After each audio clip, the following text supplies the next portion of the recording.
Hello again, everybody. I'm Joe Zedalis for NJ.com. I'm here with Bill Evans, and we are previewing all 23 football sectionals in the NJSI playoffs. Bill and I, right now, we're taking a look at South Jersey Group 1.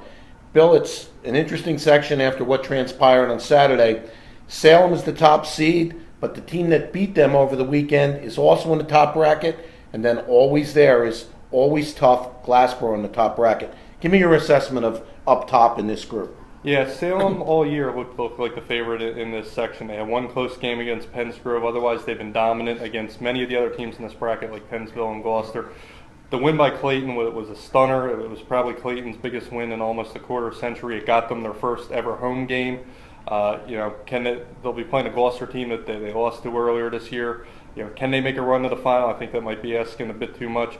The 8 seed was Glassboro. They got in by beating Pennsgrove on Saturday. Their mantra all year has been just let me into the dance. They're into the dance now. They'd won 5 out of 7 Group 1 titles before going up to Group 2 for a year last year. They were 3-5 2 years ago and won the whole thing. They're looking to win 3. They're not looking to just win 1. They think they can win this whole thing. Very, very interesting first round games. I still like Salem. I'm going to look at what happened on Saturday as a hiccup, and I think they probably get through that group.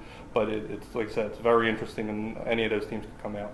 Some very traditional playoff teams in the bottom bracket: Paulsboro, Pennsgrove, Woodbury, and Pennsville. How do you see things playing out in the bottom, Bill? The Paulsboro-Pennsgrove game should be fascinating. I mean, up until last week, I would have looked at that as maybe a potential final. Pennsgrove lost their last 2 games. They've got a great wide receiver, defensive back, Kymere Brown, who's committed to Temple.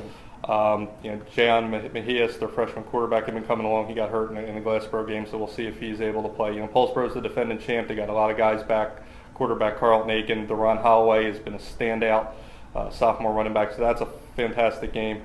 Pennsville and Woodbury could also be really good. Woodbury's had to play a very tough schedule, so the moment won't be too big for them. Pennsville's a little different, that they're not running as much no huddle anymore. They're kind of slowing it down. So I think that either of those games could go either way. I think Paulsboro probably gets out of this group, but it's going to be tough. Well, Bill, looking at the bracket, you're most familiar with these teams. Give me your final and who you think's going to win it all. I'm going to say it's Salem and Paulsboro for the second year in a row. Like I said, it's a very tentative pick. And last year Paulsboro won the final. I think if Salem plays like they have all year, with the exception of last week, run the ball behind Jonathan Taylor, who's a big time back, get a couple big plays on defense from some of their playmakers, I think they can pull it out this year and win South Jersey Group 1. Well, there you have it. A look at South Jersey Group 1. For Bill Evans, I'm Joe Zedalis.